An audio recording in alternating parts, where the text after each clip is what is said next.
ಭಾರತ ಸರ್ಕಾರದ ಕಡೆಯಿಂದ ಪ್ರತಿಯೊಬ್ಬರ ಮೊಬೈಲ್ಗೂ ಕೂಡ ಅಲರ್ಟ್ ಮೆಸೇಜ್ ಬಂದಿದೆ.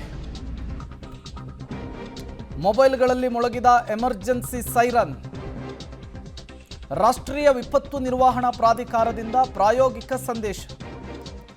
ದೇಶದ ನಾಗರಿಕರಿಗೆ ಎಚ್ಚರಿಕೆಯ ಸಂದೇಶ ಪರೀಕ್ಷಾರ್ಥವಾಗಿ ಕಳಿಸಿದ್ದಾರೆ.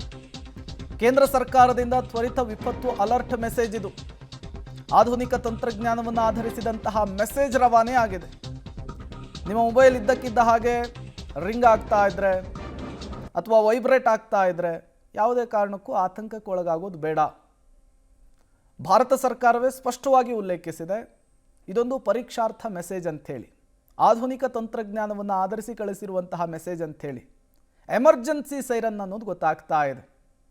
ವಿಪತ್ತು ನಿರ್ವಹಣೆಗಳು ಬಂದಂತಹ ಸಂದರ್ಭದಲ್ಲಿ ಅಥವಾ ಎಮರ್ಜೆನ್ಸಿ ಸಂದರ್ಭಗಳು ಕ್ರಿಯೇಟ್ ಆದಂತಹ ಸಂದರ್ಭದಲ್ಲಿ ಈ ರೀತಿಯ ಮೆಸೇಜನ್ನು ಕಳುಹಿಸಿಕೊಡಲಾಗುತ್ತೆ ಅನ್ನುವಂತಹ ಮೆಸೇಜನ್ನು ಇದು ಹೊಂದಿರುವಂಥದ್ದು. ಪ್ರತಿಯೊಬ್ಬರ ಮೊಬೈಲ್ಗೂ ಕೂಡ ಇದು ಹೋಗಿದೆ.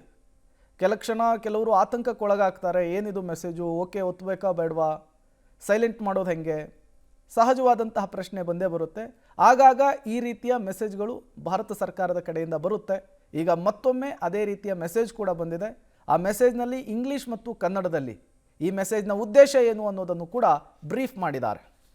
ಡೀಟೇಲ್ಸ್ ಕೊಡೋದಕ್ಕೆ ರಾಘು ದೂರವಾಣಿ ಸಂಪರ್ಕದಲ್ಲಿ ಜಾಯಿನ್ ಆಗಿದ್ದಾರೆ. ರಾಘು, ಯಾಕಾಗಿ ಈ ರೀತಿಯ ಮೆಸೇಜು, ಜೊತೆಗೆ ಮೆಸೇಜ್ನ ಉದ್ದೇಶ ಏನಾಗಿದೆ ಅಂತ ಹೇಳಿ. ಪ್ರೇಮ್, ಇದು ರಾಷ್ಟ್ರೀಯ ವಿಪತ್ತು ನಿರ್ವಹಣಾ ಪ್ರಾಧಿಕಾರದಿಂದ ಪ್ರಾಯೋಗಿಕವಾಗಿ ಸಂದೇಶವನ್ನ ಕಳಿಸಿರುವಂತದ್ದು. ಭಾರತದಲ್ಲಿ ಮೊಬೈಲ್ ಆಧಾರಿತ ವಿಪತ್ತು ಎಚ್ಚರಿಕೆ ವ್ಯವಸ್ಥೆಗಳನ್ನ ಬಲಪಡಿಸುವಂತ ನಿಟ್ಟಿನಲ್ಲಿ ಅದು ಹೇಗಿರುತ್ತೆ ಎನ್ನುವಂಥದ್ದನ್ನ ಜನರಿಗೆ ತಿಳಿಸುವಂತ ನಿಟ್ಟಿನಲ್ಲಿ ಈ ರೀತಿಯಾದಂತಹ ಒಂದು ಸಂದೇಶವನ್ನ ಜನರಿಗೆ ಕಳಿಸಿ ಅವರಿಗೆ ಆ ಸಂದರ್ಭಗಳಲ್ಲಿ ಹೇಗೆ ರಿಯಾಕ್ಟ್ ಮಾಡಬೇಕು ಅನ್ನುವಂತ ನಿಟ್ಟಿನಲ್ಲಿ ಒಂದಷ್ಟು ಸಲಹೆಗಳನ್ನ ಅಥವಾ ಸೂಚನೆಗಳನ್ನ ನೀಡುವಂತ ನಿಟ್ಟಿನಲ್ಲಿ ಸದ್ಯ ಈ ಮೆಸೇಜ್ ಅನ್ನ ಮಾಡಲಾಗಿದೆ.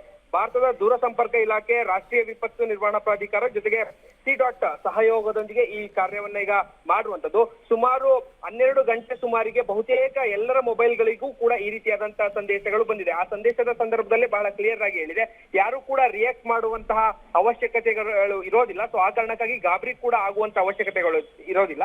ಸೊ ಈ ನಿಟ್ಟಿನಲ್ಲಿ ಒಂದು ಸಂದೇಶವನ್ನ, ಅಂದ್ರೆ ತುರ್ತು ಸಂದರ್ಭಗಳಲ್ಲಿ ಕಳಿಸುವಂತಹ ಸಂದೇಶಗಳಿಗೆ ಯಾವ ರೀತಿಯಾದಂತಹ ಸಲಹೆಗಳನ್ನ ನೀಡಬೇಕು ಅನ್ನುವಂತ ನಿಟ್ಟಿನಲ್ಲಿ ಸದ್ಯ ಸಂದೇಶವನ್ನ ಕಳಿಸಿ ಜನರಿಗೆ ಒಂದು ಮಾಹಿತಿಯನ್ನ ಕೊಡುವಂತ ಕೆಲಸವನ್ನ ಸದ್ಯ ಈಗ ಆ ಸರ್ಕಾರದ ವತಿಯಿಂದಲೇ ಮಾಡಿರುವಂತದ್ದು. ಸೊ ಆ ನಿಟ್ಟಿನಲ್ಲಿ ಬಂದಿದೆ. ಒಂದಷ್ಟು ಜನ ನೋಡಿದಂತ ಸಂದರ್ಭದಲ್ಲಿ ಗಾಬರಿ ಆಗಿರುವಂತದ್ದು ಕೂಡ ಉಂಟು. ಬಟ್ ಆದ್ರೆ ಆ ರೀತಿಯಾಗಿ ಗಾಬರಿ ಆಗುವಂತ ಯಾವುದೇ ರೀತಿಯಾದಂತಹ ವಿಷಯಗಳು ಅಥವಾ ಪರಿಸ್ಥಿತಿ ಸದ್ಯಕ್ಕಂತೂ ಇಲ್ಲ. ಪ್ರೇಮ್, ಥ್ಯಾಂಕ್ ಯು ರಾಘು ತಮ್ಮೆಲ್ಲ ಮಾಹಿತಿಗಾಗಿ.